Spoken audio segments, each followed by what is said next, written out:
This just in, the IDF just killed Hamas leadership in Qatar, literally within the hour right now. We are going to take a look at several pieces of video here. Here's one angle that's going around.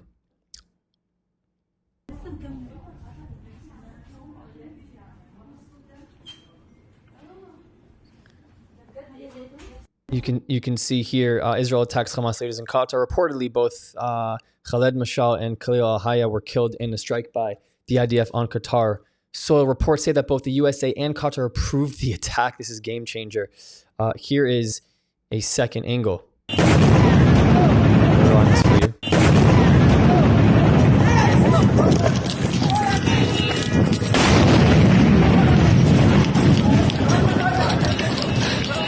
Oh my God!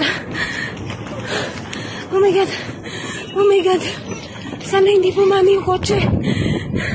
Oh my God! For everyone who said you can't destroy Hamas, Israel is doing a good job of trying wherever its terrorist leaders hide, and they can't hide. The U.S. support for Israeli aid strike targeted Hamas leaders in Qatar is important for the message it sends to the terrorists and those in the rest of the world who protect them both physically and ideologically. That is right. Here is another angle. Sorry, we saw that earlier. Hamas, Saul does also mention Hamas will be eradicated. Its leaders will be hunted down no matter who they are, where they are, and no matter how much money their protectors have. Bold stuff from Israel. Here's a statement from the IDF. The IDF and the ISA conducted a precise strike targeting the senior leadership of Hamas terrorist organization. For years, these members of Hamas leadership have led to terrorist organizations' operations and directly responsible for the brutal October 7th massacre and have been orchestrating and managing the war against the state of Israel. Prior to the strike, measures were taken in order to mitigate harm to civilians, including the use of precise munitions and additional intelligence. The IDF and ISA will continue to operate with determination in order to defeat Hamas terrorists responsible for the 7th of October massacre. Here's a picture. Wow. You look at that. It's pretty wild what they were able to do. This just happened. Like, we're sitting here in Israel and you get the notification immediately. This is an awesome post. Each one of these bastards that celebrate October 7th from their luxury hotel hideaway are now hiding with Sinwar. We've said it all along. All of them. All of Hamas's leadership. We will find them. It will take them the F out. That is right. Look at these guys. After the 7th of October.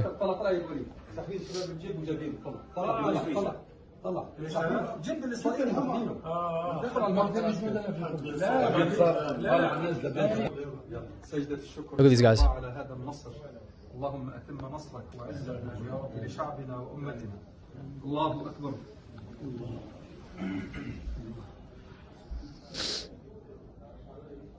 In the name of God. Sorry, my internet has been a little bit funky today. Allahu Akbar, huh? Look at this. Praising terrorism publicly praising terrorism, praying for more. This is right after the 7th of October attacks, right as they're happening. Allahu Akbar. Alhamdulillah.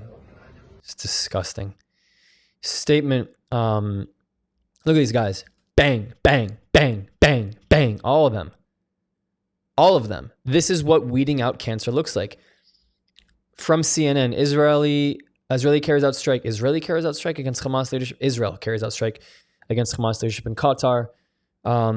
Israel carried out an attack targeting Hamas leadership in Qatar on Tuesday. Two Israeli sources told CNN what happened to be the first of an Israeli military strike against the militant group in the Gulf nation. One of the sources, a senior Israeli official, said amongst those targeted was Hamas chief negotiator Khalil al-Hayya. We are awaiting the results of the strike, and we currently are. The Qatari Foreign Ministry spokesperson called the attack cowardly and criminal assault that constitutes a blatant violation of international laws and norms. No, it doesn't. Targeting terrorists. We're targeting terrorists. These people are terrorists. They're terrorists. They're terrorists. They're terrorists. We can say it over and over and over. While strongly condemning this attack, the state of Qatar emphasized that it will not tolerate this strike. Okay, whatever. I've had enough of this. You're not going to tolerate it. Of course you're not going to tolerate it. And if you go onto X, by the way, you can basically see how, like,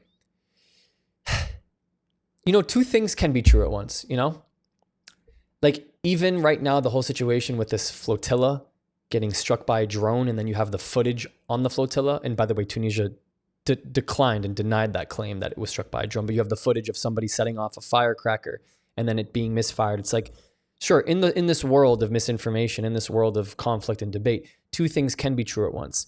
But what pisses me off about Israel-Palestine is that 3/4 of the time, two things can't be true at once. Like, this is a precision strike against a very clear military target. It's not cowardly. It's cowardly to you because you see your world from 180 degrees through which I and the rest of us here see the world. So every single thing, it doesn't matter what happens. October 7th was cowardly according to me, and according to you, October 7th was heroic. This strike today was heroic for me. For you, it was cowardly.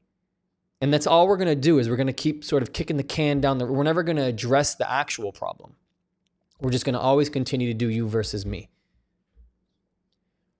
You know what's interesting? It's like also if you look back in the war, I'm going to give an example to when tragically some of the the aid workers, excuse me, some of the aid workers inside of the Gaza Strip, the food, I'm drawing a blank on the name right now, but the truck that got hit by Israel accidentally, part of those food aid workers who got killed, the IDF literally within 45 minutes made a public statement recording them, acknowledging how tragic it was and taking accountability for that. Like, show me a video where Hamas gets on a video, gets on stage, gets on a platform. I'm being serious with you. Find me one where they say this one is on us. they don't know. They can't. They're not allowed to. They can't take accountability. Not only can they not take accountability, they don't even see the reasoning in taking accountability when every possible action against their enemy, which is Israel and Jewish people, is justified. In a world that exists with that structure, accountability doesn't exist in that world. Can you think about that? In their world, accountability isn't a thing that they need to address. They never have to address accountability. This is why they've, in many ways, perfected the war on terror. They've made it seem like I'm the terrorist. Israel's the terrorist. This attack was terrorism. It's fascinating how incredible that they've been able to build that model. Excuse me, and get a lot of public support behind it. Anyways, please stay tuned for more updates. This is an ongoing event. Let's see what happens. Here is a note from me. Here are 4 ways you can help us grow if you believe in our mission. On Buy Me a Coffee and PayPal, you can directly contribute to helping this message grow and reach more people across the world. If you want to join the inner circle, join our Patreon with different tiers, and of course, our Discord community, which is free with people from all across the world. The links to every single one are in the description. And last but not least, to the other Barak community, I love you. Ani ohev otchem. I'll see you guys next time.